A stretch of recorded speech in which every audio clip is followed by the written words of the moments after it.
अभी हमने तटीय मैदानों के बारे में पढ़ा है, तटीय प्रदेशों के बारे में कि किस राज्य के तट को किस नाम से जाना जाता है। इसी में हम आगे बढ़ेंगे और यहाँ पर प्रत्येक राज्य में जो तटीय राज्यों में जो बंदरगाह पाए जा रहे हैं उन बंदरगाहों की स्थिति देखेंगे, उनकी विशेषताएं। तो ये पांचवा वाला भाग ही चल रहा है भारत के भौतिक विभाजन का, जिसका नाम है तटीय मैदान या फिर हम कहते हैं प्रदेश। सबसे पहले यहाँ पर मैप बनाते हैं, वही भारत का प्रायद्वीपीय भारत वाला हिस्सा।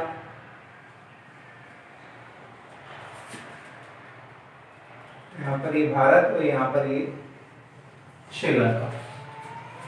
और हमें ये जानना है यहाँ पर कि कौन सा बंदरगाह किस राज्य में। सबसे पहले भारत में जो बंदरगाह वगैरह हैं उनमें 200 तो छोटे बंदरगाह है और 13 बड़े बंदरगाह है। यानी कि भारत में बंदरगाहों की जो संख्या है उन बंदरगाहों की संख्या 200 है। और 200 कैसे बंदरगाह है? छोटे। और भारत में 13 बड़े बंदरगाह है। 13 तो बड़े बंदरगाह है, लगभग 200 छोटे बंदरगाह पड़े जाते हैं।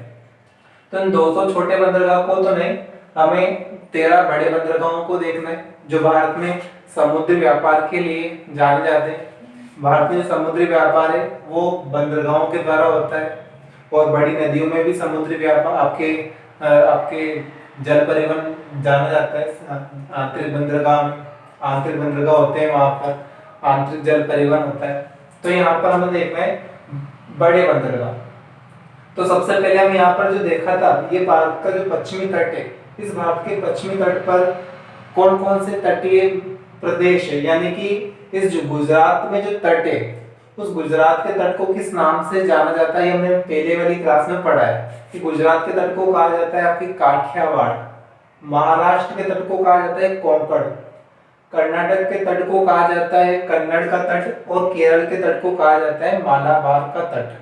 अब यहाँ पर बंदरगाहों की स्थिति भी देखनी है। पहले हम पश्चिमी तट के बंदरगाहों के बारे में जानेंगे, फिर पूर्वी तट के बंदरगाहों के बारे में जानेंगे।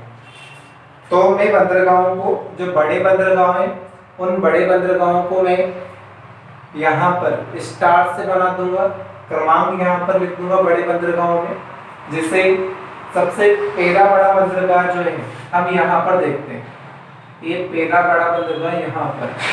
अब इस पहले बड़े बंदरगाह का नाम है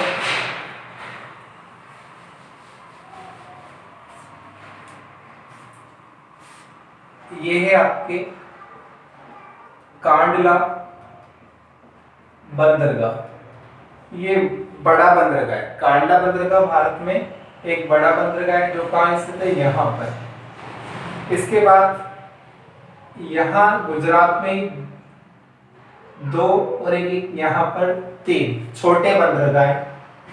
इन छोटे बंदरगाहों को मैं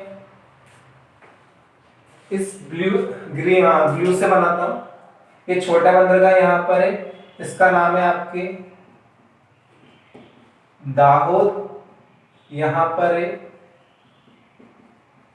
पोरबंदर और यहाँ पर ये बंदरगाह ये आपके सूरत। ये आपके छोटे बंदरगाह स्थित है यहाँ पर गुजरात में। और गुजरात में ये सभी बंदरगाह किस तट पर स्थित है, तो हमें तट का नाम याद रखना है। यहाँ पर कौन सा तट है? यहाँ पर जो तट है उसका क्या नाम है? उसको कहा जाता है काठियावाड़। काठियावाड़ का तट, गुजरात का तट क्या कहलाता है? काठियावाड़ का तट। अब जैसे हमसे पूछा जाए कि कांडला बंदरगाह किस तट पर स्थित है, तो कांडला बंदरगाह किस तट पर स्थित होगा? आपके काठियावाड़ के तट पर। इस काठियावाड़ के तट का दूसरा जो नाम है ना, इसी को कहा जाता है सौराष्ट्र, है ना, सौराष्ट्र का तट, है ना, सौराष्ट्र का तट कहा जाता है काठियावाड़ के तट को। ये तो याद रखना है, कांडला बंदरगाह किस तट पर स्थित है? सौराष्ट्र के तट पर स्थित है। विशेषता भी कई सारी होगी कांडला बंदरगाह की, जैसे जो कांडला बंदरगाह है, इस कांडला बंदरगाह का जो नवीन नाम है, कांडला बंदरगाह का जो नवीन नाम है, इस कांडला बंदरगाह का नवीन नाम है आपके पंडित दीन दयाल। इस कांडला बंदरगाह को पंडित दीनदयाल बंदरगाह भी कहा जाता है। तो पंडित दीनदयाल बंदरगाह कहाँ पर है? गुजरात में। और किस तट पर स्थित है? काठियावाड़ के तट पर। तो मैं आपको है ना पहले यहाँ पर जो पश्चिमी तट है उन तटों के नाम लिख देता हूँ, फिर उसके बाद यहाँ पर बंदरगाहों के नाम, बड़े बंदरगाह जो छोटे बंदरगाह उनके नाम, फिर एक एक करके विशेषताएं हम जान लेंगे कि किसकी क्या विशेषता है। तो सबसे पहले ये काठियावाड़ लिखा, फिर काठियावाड़ के बाद जो अगला तट है यहाँ पर महाराष्ट्र राज्य आता है। और महाराष्ट्र राज्य में कौन सा तट है या महाराष्ट्र राज्य के तट को किस नाम से जाना जाता है? तो इसको कहा जाता है कोंकण। कोंकण का तट कहा जाता है महाराष्ट्र के तट को। फिर यहाँ पर जो है बीच में यहाँ पर छोटा सा राज्य आता है गोवा। कोई तट नहीं है इसका, कोई तट किसी नाम से जाना जाता नहीं, बस हमने पढ़ा था कि सूरत से लेकर के गोवा तक का तट क्या कहलाता है? कोंकण का तट। फिर गोवा के बाद फिर अगला जो राज्य आता है यहाँ पर आता है कर्नाटक। और कर्नाटक का जो तट है उसे कहा जाता है कन्नड़ का तट। ये कन्नड़ का तट है। फिर यहाँ पर जो केरल है वो केरल का तट क्या कहलाता है? केरल का तट कहलाता है मालाबार का तट। ये केरल का तट क्या कहलाएगा? मालाबार। तो ये 4 तट हो गए, पहला, दूसरा, तीसरा और ये चौथा। अब यहाँ पर कौन कौन से बंदरगाह है? तो ये बंदरगाह सभी कहां पर है? आपके काठियावाड़ के तट पर। उसके बाद जो है दूसरा बंदरगाह यहाँ पर महाराष्ट्र में। महाराष्ट्र में क्या है? 2 बड़े बंदरगाह है। महाराष्ट्र में 2 बड़े बंदरगाह है। एक तो यहां लिख दिया मैंने महाराष्ट्र में बड़ा बंदरगाह जिसका नाम है मुंबई बंदरगाह। और अगला बंदरगाह महाराष्ट्र में जिसका नाम है नावा शेवा। ये नावा शेवा बंदरगाह। फिर चौथा बंदरगाह जो है गोवा में है, बड़ा बंदरगाह है जिसका नाम है मार्मा गोवा बंदरगाह। ये मार्मा गोवा बंदरगाह कहां पर है? गोवा में। फिर यहाँ पर जो कर्नाटक राज्य है वो कर्नाटक राज्य में बड़ा बंदरगाह होगा आपके जिसका नाम है न्यू मंगलुरु। ये न्यू मंगलुरु बंदरगाह कहां पर है? कर्नाटक में। फिर आता है आपके केरल। और केरल में छठा बंदरगाह, बड़ा बंदरगाह है जिसका नाम है आपके कोचीन बंदरगाह। ये कोचीन बंदरगाह। और एक छोटा बंदरगाह यहाँ पर जो स्पेशली पढ़ा जाता है यहाँ पर केरल में जिसका नाम है कालीकट। ये कालीकट बंदरगाह। ये हो गया आपके।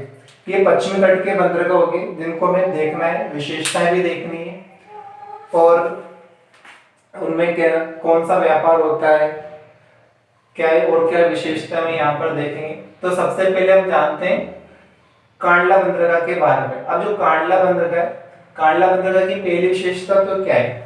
कांडला बंदरगाह को ही कहा जाता है या कांडला बंदरगाह का नवीन नाम ही है पंडित दीनदयाल बंदरगाह। पंडित दीनदयाल बंदरगाह किसको कहा जाता है? कांडला बंदरगाह को। अब जो कांडला बंदरगाह है इस बंदरगाह को मुक्त व्यापार क्षेत्र, इसको मुक्त व्यापार क्षेत्र घोषित किया गया है। किस बंदरगाह को मुक्त व्यापार क्षेत्र घोषित किया गया है? तो कांडला बंदरगाह को मुक्त व्यापार क्षेत्र घोषित किया गया है, इनकी फ्री ट्रेड जोन घोषित किया गया है कांडला बंदरगाह को। दूसरी विशेषता क्या है इस कांडला बंदरगाह की? दूसरी विशेषता है कांडला बंदरगाह की ये है भारत में एक ज्वारीय बंदरगाह है। ये भारत में एक ज्वारीय बंदरगाह है। कौन सा बंदरगाह? कांडला बंदरगाह। और इसे मुक्त व्यापार क्षेत्र घोषित किया गया है कांडला बंदरगाह का। और भारत में यहाँ पर इधर जो आपके कच्छ की खाड़ी है या खंबात की खाड़ी है, और पहले यहाँ पर जो पाकिस्तान था वो पाकिस्तान भी भारत में था 1947 से पहले। तो इस क्षेत्र का सबसे पहले जो बड़ा बंदरगाह हुआ करता था, यानी सर्वाधिक जो व्यापार हुआ करता था, वो यहाँ पर एक बड़ा बंदरगाह था जिसका नाम हम कहते हैं पाकिस्तान में जो कराची है, ये कराची बंदरगाह था। इस क्षेत्र का सबसे बड़ा बंदरगाह हुआ करता था कराची बंदरगाह। अब कराची चला गया पाकिस्तान में, और पाकिस्तान में चले जाने के बाद इस क्षेत्र का जो बड़ा बंदरगाह जिसे घोषित किया गया है वो किया गया है कांडला बंदरगाह को, यानी कि कराची बंदरगाह के पाकिस्तान में चले जाने के बाद यहाँ पर कांडला बंदरगाह को एक बड़ा बंदरगाह घोषित किया गया। तो ये हो गया आपके कांडला बंदरगाह।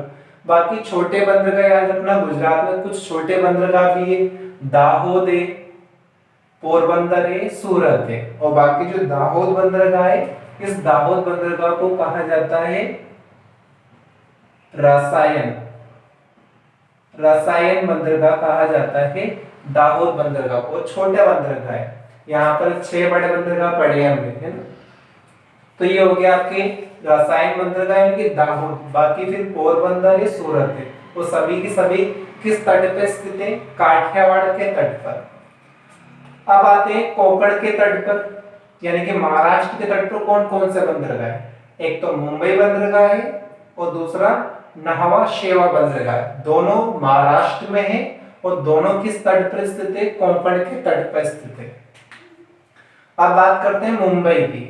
अब जो मुंबई बंदरगाह है, ये भारत में सबसे बड़ा बंदरगाह है।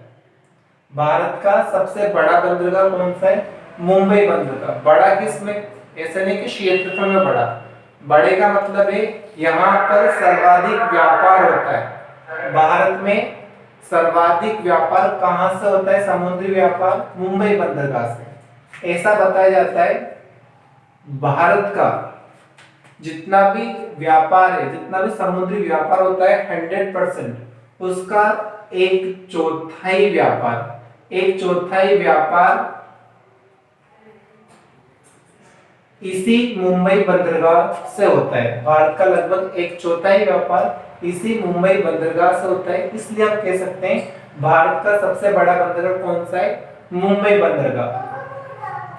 और जो मुंबई बंदरगाह है, ये मुंबई बंदरगाह मुंबई शहर में, कहां पर है? मुंबई शहर में।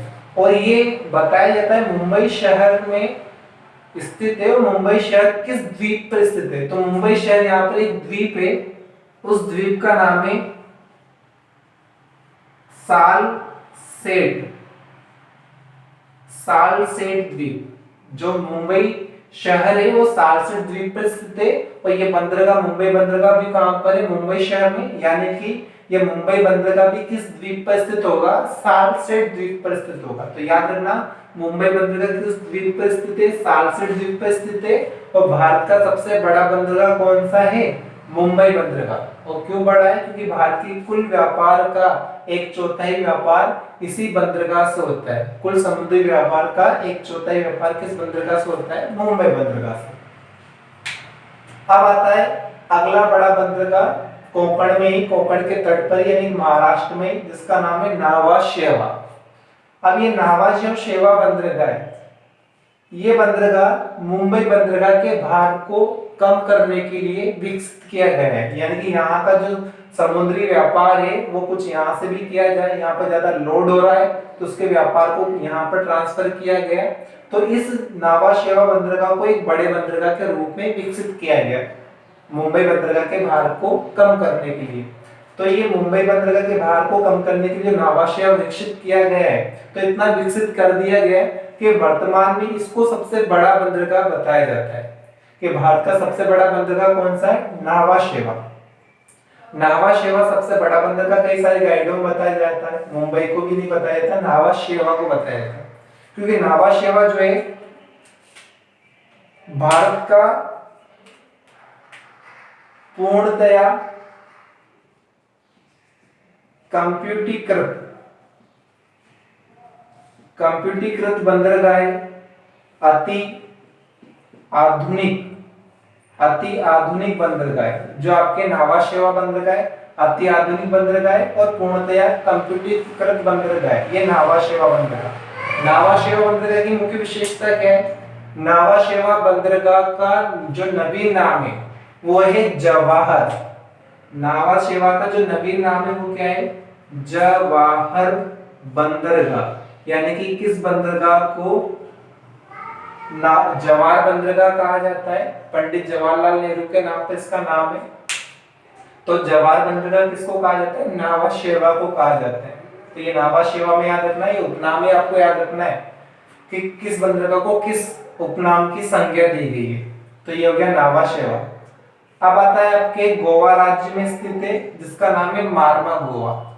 इसमें सिर्फ इतना सा याद रखो, जो मारवा गोवा बंदरगाह है, ये मारवा गोवा बंदरगाह एक पर्यटन बंदरगाह है। मारवा गोवा बंदरगाह एक पर्यटन बंदरगाह है। और दूसरी विशेषता ये है कि इससे मुख्य रूप से क्या है? लोहा अयस्क का निर्यात किया जाता है। भारत में लोहा अयस्क का निर्यात किस बंदरगाह से किया जाता है? मारवा गोवा।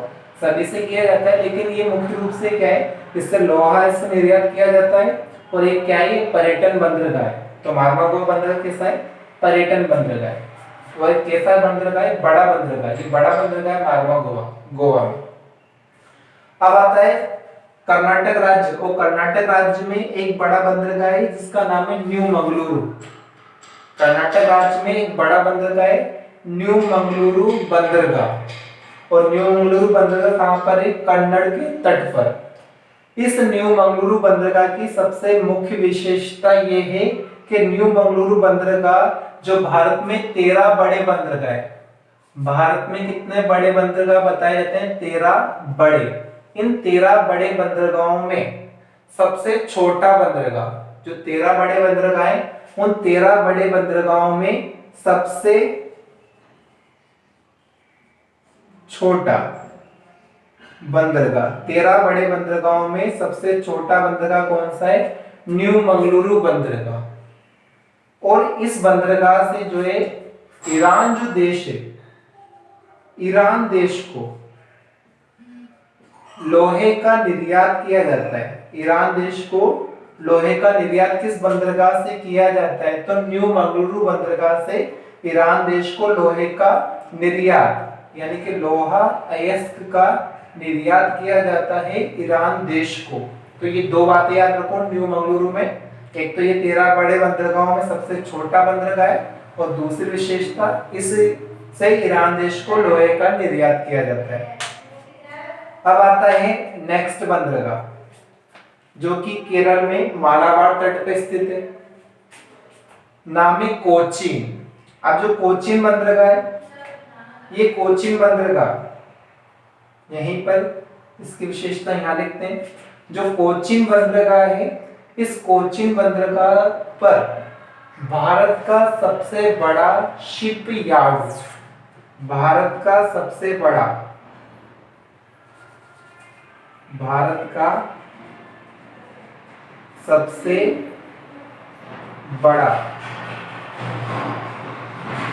शिप यार्ड स्थित है। भारत का सबसे बड़ा शिप यार्ड, यानी कि हम कहते हैं जहाजों का मोटर गैराज। जहाजों का मोटर गैराज यानी कि भारत का सबसे बड़ा शिप यार्ड किस बंदरगाह पे स्थित है? कोचीन बंदरगाह पे स्थित है। और जो कोचीन बंदरगाह है, इस कोचीन बंदरगाह से मुख्य रूप से जो अन्य देश है, उन अन्य देशों को आपके इस बंदरगाह से इलायची और नारियल का निर्यात किया जाता है। इस बंदरगाह से इलायची और नारियल का निर्यात किया जाता है। किस बंदरगाह से? कोचीन बंदरगाह से। और कोचीन जो शहर है, कोचीन शहर कहाँ है? केरल में। और कोचीन शहर केरल में ही आपके कोची बंदरगाह है। कोची शहर में क्या है? कोचीन बंदरगाह है। और कोचीन को कहा जाता है यहाँ पर, अच्छा नाम है इसका, इसको संज्ञा दी गई। इस कोचीन को कहा जाता है अरब सागर की रानी। अरब सागर की रानी किसको कहा जाता है? कोचीन को। अरब सागर की रानी किसको कहा जाता है? कोचीन को कहा जाता है। तो ये याद रखना है अपना कि अरब सागर की रानी किसको कहा जाता है? कोचीन को। यहाँ पर क्या है? अरब सागर है, उधर बंगाल की खाड़ी है। तो ये विशेषता किसकी हुई? कोचीन की। अब जो है यहाँ पर आ रहा है आपके कालीकट, ये छोटा बंदरगाह है। कालीकट कैसा बंदरगाह है? छोटा बंदरगाह है। और विशेषता इसकी बड़ी है, विशेषता इसकी बड़ी है। क्या है इसकी विशेषता? हमें एक नाम सुना होगा, पहले किताबों में आया करता था, वास्को डी गामा। कि वास्को डी गामा भारत में किस तट पर पहुंचे थे? सबसे पहले किस तट पर आए थे वास्को डी गामा? तो वास्को डी गामा जो आए थे ना, वो यहाँ पर आपके केरल के कालीकट तट पर, कालीकट जो स्थान है उस कालीकट स्थान पर, कालीकट बंदरगाह पर जो वास्को डी गामा, ये वास्को डी गामा, ये जो था एक पुर्तगाली यात्री था, पुर्तगाल का था, पुर्तगाली यात्री था जो भारत में इस कालीकट बंदरगाह पर पहुंचा था। और ये कब आया था? ये पूछा जाता है किस तारीख को ये आया था। सन याद रखना है किस सन में आया था। तो सन है आपके 1498 ईस्वी, ये 1498 ईस्वी में। और तारीख है इसकी 20 मई 1498 ईस्वी को ये पुर्तगाली यात्री वास्को डी गामा कालीकट बंदरगाह पर पहुंचा था। तो ये विशेषता हुई कालीकट की। और ये सभी जो हमने पढ़ा है कि पश्चिमी तट के बंदरगाह पढ़े। तो पश्चिमी तट पर हमने देख लिया कितने बड़े बंदरगाह है? 6। पश्चिमी तट पर कितने बड़े बंदरगाह है? 6 बड़े बंदरगाह है। अब चलते हैं पूर्वी तट पर। तो सबसे पहले पूर्वी तट पर वही यहाँ पर तटों के नाम लिखते हैं। तो यहाँ पर यहीं से चलिए, यहाँ पर कौन सा तट था? यहाँ पर उड़ीसा में एक तट था जिसको कहा जा रहा है उत्कल का तट, ये उड़ीसा में तट था। फिर उसके बाद यहाँ आंध्र प्रदेश है। आंध्र प्रदेश का तट किस नाम से जाना जाता है? आंध्र प्रदेश का तट कहा जाता है काकीनाडा, या हम कहते हैं गोलकुंडा। तो हम एक ही लिख दें यहाँ पर, काकीनाडा का तट। ये काकीनाडा का तट हो गया आंध्र प्रदेश में, ठीक है। ये उड़ीसा का तट हो गया। इसके बाद ये तमिलनाडु का तट है। वो तमिलनाडु के तट को कहा जाता है कोरोमंडल। तो यहाँ लिख देता हूं मैं कोरोमंडल का तट। ये कोरोमंडल का तट हो गया। ये कहां पर है? तमिलनाडु में, ठीक है। अब तमिलनाडु में स्थित है कोरोमंडल, काकीनाडा आपके आंध्र प्रदेश में, और उड़ीसा में उत्कल का तट। अब यहाँ पर बंदरगाहों की स्थिति देख लेते हैं। अब यहाँ पर तमिलनाडु है। तमिलनाडु में 3 बड़े बंदरगाह। तमिलनाडु राज्य में जो है 3 बड़े बंदरगाह। तो ये 6 है ना, 6 के बाद 7वां बड़ा बंदरगाह मैं यहाँ बनाता हूँ, यहाँ पर, ये यहाँ पर बनाता हूँ। इसका नाम है आपके तूतीकोरिन। यहाँ लिख देते हैं इसमें, इसका जो नाम है, इसका नाम है तूतीकोरिन। इसका नाम है तूतीकोरिन बंदरगाह। ये 7वां बड़ा बंदरगाह तमिलनाडु में होगा। फिर 8वां बड़ा बंदरगाह भी तमिलनाडु में, और यहाँ पर जो है वो है आपके चेन्नई बंदरगाह। ये चेन्नई बंदरगाह तमिलनाडु में। और एक और बंदरगाह है तमिलनाडु में जिसका नाम है एन्नोर। ये एन्नोर बंदरगाह भी कहां पर है? तमिलनाडु में। ये बड़े बंदरगाह है। उसके बाद एक बड़ा बंदरगाह आपके आंध्र प्रदेश में, यानी काकीनाडा के तट पर है, जिसका नाम है, ये 10वां, विशाखापट्टनम।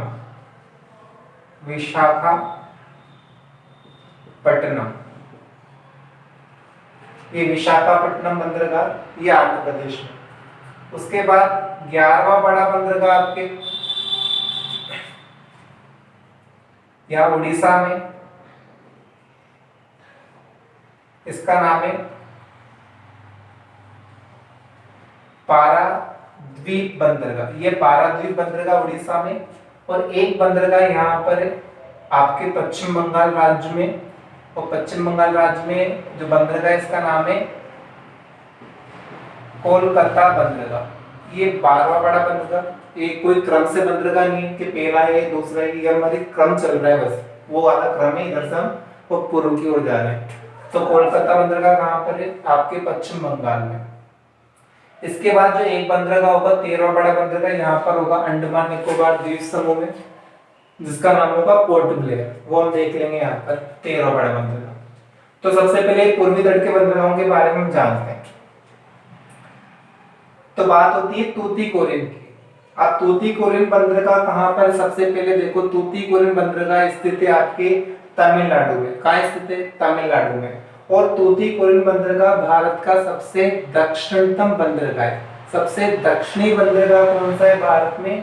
तूतीकोरिन बंदरगाह है। भारत का सबसे दक्षिणी बंदरगाह कौन सा है? तूतीकोरिन। और इसकी विशेषता, इसी बंदरगाह को कहा जाता है, इस बंदरगाह का दूसरा नाम है वी.ओ. चिदम्बरम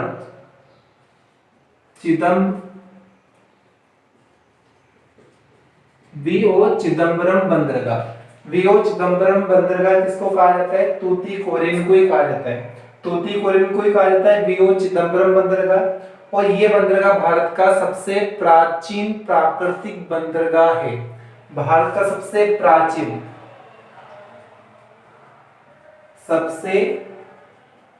प्राकृतिक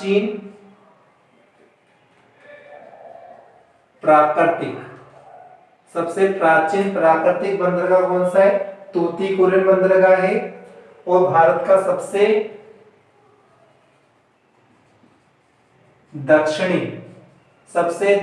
बंदरगाह कौन सा है? तो भारत का सबसे दक्षिणी बंदरगाह भी कौन सा है?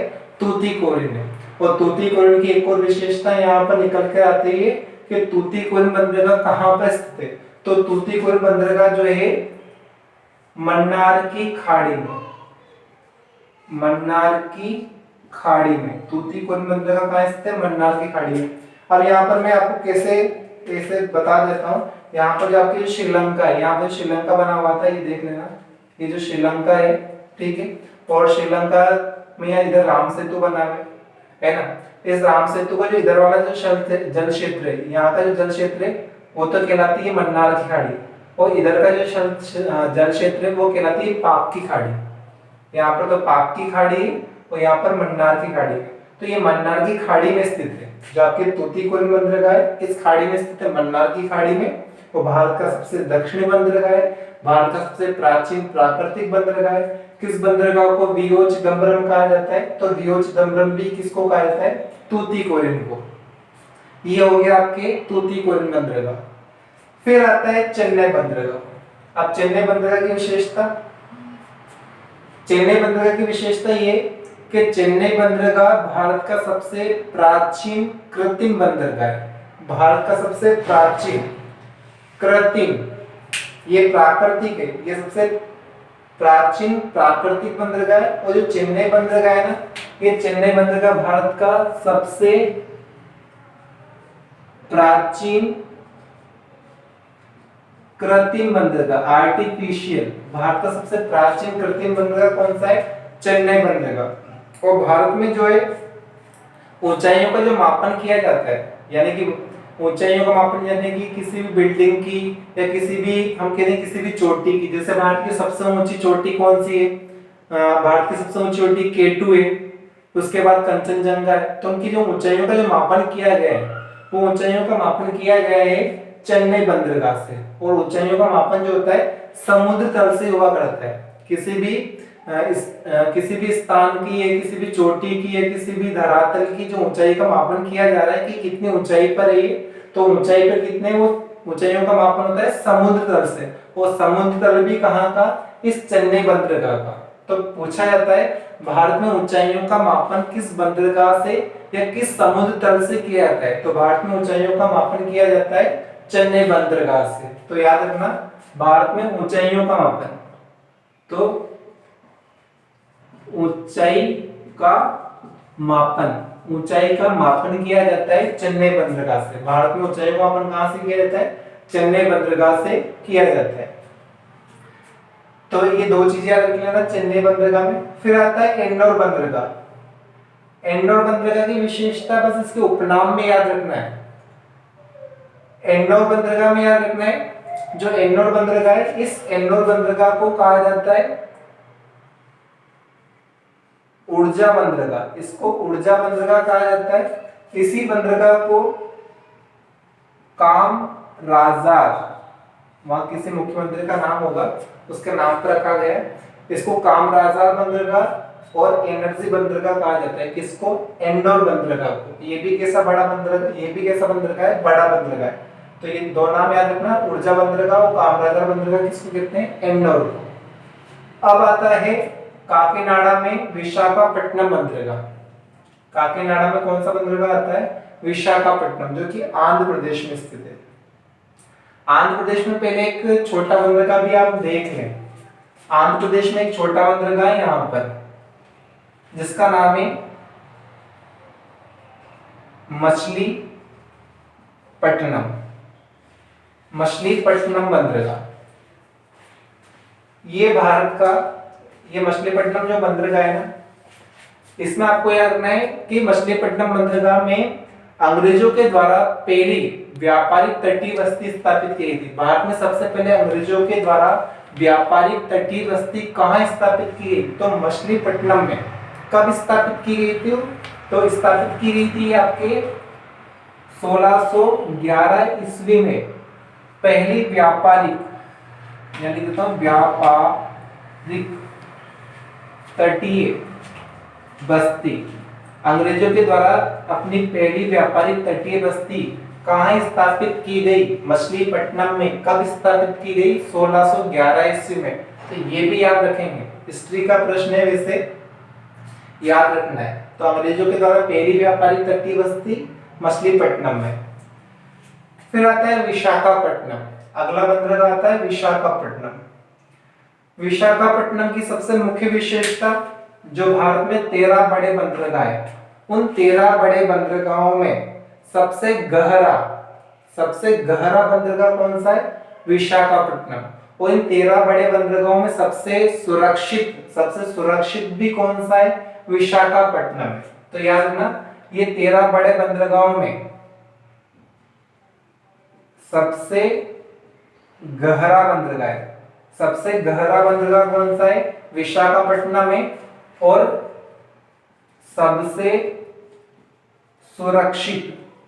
सबसे सुरक्षित बंदरगाह भी कौन सा है? विशाखापट्टनम बंदरगाह है। सबसे गहरा भी है, सबसे सुरक्षित भी है। हम जानते हैं सुरक्षित क्यों है, क्योंकि ये बंदरगाह क्या है? एक पहाड़ी के पीछे बना हुआ है। ये आपके जो विशाखापट्टनम बंदरगाह है, किसी पहाड़ी के पीछे, और जो पहाड़ी है ना, उस पहाड़ी की जो आकृति है, वो आकृति एक मछली है, डॉल्फिन। एक मछली है, डॉल्फिन मछली। डॉल्फिन मछली, और डॉल्फिन मछली की जो नाक होती है, उस नाक की आकृति के समान वो पहाड़ी है, तो हम कहते हैं डॉल्फिन नोज। तो डॉल्फिन नोज पहाड़ी के पीछे बना हुआ है, यानी कि डॉल्फिन नोज पहाड़ी के पीछे सुरक्षित है। तो याद रखना, ये बंदरगाह किस पहाड़ी के पीछे सुरक्षित है? तो डॉल्फिन नोज पहाड़ी के पीछे सुरक्षित है ना। डॉल्फिन जो मछली होती है, उसके नाक की समान की आकृति की पहाड़ी, उसके पीछे सुरक्षित है आपके विशाखापट्टनम बंदरगाह।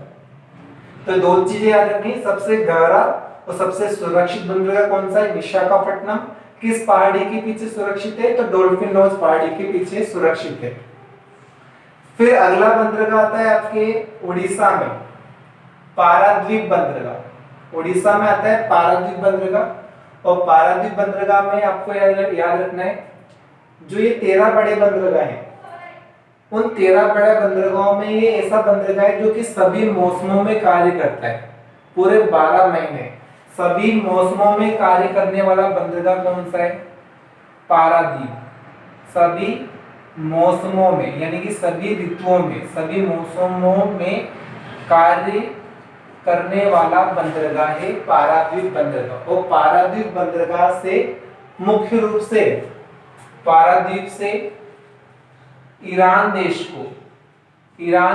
को लोहे का निर्यात किया जाता है। पारादीप बंदरगाह से ईरान देश को लोहे का निर्यात किया जाता है। इस वजह से पारादीप बंदरगाह को कहा जाता है लोह बंदरगाह, लोह बंदरगाह कहा जाता है पारादीप बंदरगाह को। ईरान देश को लोहे का निर्यात किया जाता है, इस वजह से इस बंदरगाह को कहा जाता है, सॉरी ईरान नहीं, जापान। ईरान से तो हमने न्यू मंगलूर से कर लिया, जापान याद रखो, जापान देश। इस बंदरगाह से क्या है, जापान देश को किया जाता है। ईरान से इस पे किया जाता है आपके न्यू मंगलूर से, है ना। उससे किस पे किया जाता है, जापान देश को सर्वाधिक लोहे का निर्यात किया जाता है, इस वजह से इसको लोह बंदरगाह कहा जाता है। दिख रहा है ना यहाँ तक। फिर इसके बाद आता है कोलकाता बंदरगाह। जो कोलकाता बंदरगाह है, ये 13 बड़े बंदरगाहों में दूसरा बड़ा बंदरगाह है। दूसरा बड़ा कैसे, व्यापारिक दृष्टि से। जैसे भारत के कुल समुद्री व्यापार का 1/4 व्यापार इस मुंबई बंदरगाह से हो रहा है ना, तो ये तो पश्चिमी तट पर इस बंदरगाह से हो रहा है। और जो पूर्वी तट है, इन पूर्वी तटों में सर्वाधिक जो व्यापार होता है इस क्षेत्र में, जो समुद्री व्यापार होता है इस कोलकाता बंदरगाह से होता है। और कोलकाता बंदरगाह में आपको याद रखना है, ये समुद्री बंदरगाह ना होकर के एक नदी पर स्थित है, नदी पे स्थित है, यानी कि एक नदी बंदरगाह है। एक नदी आ रही है यहाँ पर, नदी बताऊं मैं आपको, हुगली नदी का नाम है आपके, ये नदी जिसका नाम है हुगली नदी, ये गंगा की शाखा है। गंगा को पश्चिम बंगाल में हुगली कहा जाता है। उसी हुगली नदी के तट पर स्थित है, ये समुद्र पर ना स्थित होकर के तट पर स्थित है, हुगली नदी के। तो हमसे पूछा जाता है कि नदी बंदरगाह कौन सा है, तो नदी बंदरगाह कौन सा है, ये कोलकाता बंदरगाह क्या है, नदी बंदरगाह है। और भारत का दूसरा बड़ा बंदरगाह, तो यही लिख देता हूं, दूसरा बड़ा बंदरगाह, भारत का दूसरा बड़ा बंदरगाह भी कौन सा है, कोलकाता बंदरगाह है। तो दो चीजें याद रखो कि कोलकाता बंदरगाह भारत का दूसरा बड़ा बंदरगाह है, और कोलकाता बंदरगाह एक कैसा बंदरगाह है, नदी बंदरगाह है। और किस नदी पे स्थित है, हुगली नदी पे स्थित है। कोलकाता शहर में कोलकाता बंदरगाह। एक छोटा बंदरगाह भी है यहाँ पर, एक छोटा बंदरगाह भी है पश्चिम बंगाल में, जो मैं यहाँ बना देता हूँ आपके, और लिख इधर साइड में देता हूँ, यहाँ पर इधर बना देता हूँ, जिसका नाम है आपके यहाँ पर हल्दिया बंदरगाह। बस नाम याद रखना, हल्दिया बंदरगाह। और ये पश्चिम बंगाल में, और इसको किस लिए याद रखना है, ये हल्दिया बंदरगाह कोलकाता बंदरगाह के भार को कम करने के लिए विकसित किया गया है। छोटा बंदरगाह है, यानी कि यहाँ पर व्यापार कोलकाता का थोड़ा कहां पर होता है, हल्दिया में। जैसे यहाँ देखा था ना हमने मुंबई में कि मुंबई बंदरगाह के भार को कम करने के लिए नावा सेवा को विकसित किया गया, उसी प्रकार इस कोलकाता बंदरगाह के भार को कम करने के लिए किसको विकसित किया गया है, हल्दिया बंदरगाह। लेकिन ये छोटा बंदरगाह है। तो यहाँ पर हमने ये जो रेड से दिखे हुए ये बड़े बंदरगाह है। एक बंदरगाह बच रहा है बस, क्योंकि हमने पढ़े भारत में कितने बड़े बंदरगाह, 13। और 13वां बड़ा बंदरगाह अब जगह बच रही है थोड़ी सी यहाँ पर, यहाँ लिख देता हूं मैं आपके, बंदरगाह वैसे यहाँ पर है। भारत का 13वां बड़ा बंदरगाह यहाँ पर अंडमान निकोबार द्वीप समूह में। और अंडमान निकोबार द्वीप समूह में जो अंडमान निकोबार की राजधानी पोर्ट ब्लेयर, उसी पर पोर्ट ब्लेयर नाम से स्थित है। तो भारत का 13वां बड़ा बंदरगाह यहाँ बनाता हूं मैं, यहाँ पर ये 13वां बड़ा बंदरगाह का नाम है पोर्ट ब्लेयर। ये भारत का 13वां बड़ा बंदरगाह है। और इसको 13वां बड़ा बंदरगाह कब बनाया गया, तो 1 जून 2010 को, 1 जून 2010 को पोर्ट ब्लेयर को भारत का 13वां बड़ा बंदरगाह घोषित किया गया। वो कहां पर है, यहाँ पर बना दिया मैंने इधर स्टार, अंडमान निकोबार द्वीप समूह में। ये जो अंडमान निकोबार है वहां स्थित है। तो ये हमने 13 बड़े बंदरगाह पढ़े हैं। किसके अंतर्गत पढ़ रहे हैं हमने, तटीय मैदान और तटीय प्रदेश के अंतर्गत। ये आपके वाला टॉपिक भी पूरा हो जाता है। अब लास्ट टॉपिक बचेगा आपके भारत के भौतिक विभाजन में, जिसका नाम है प्रमुख द्वीप समूह। इसको हम नेक्स्ट क्लास में पढ़ेंगे। और आप इसको पॉज करके मैं थोड़ा हट जाता हूँ, इसको उतार लेना और समझ भी लेना। थोड़ा सा बाकी है, ठीक है, आज के लिए इतना ही।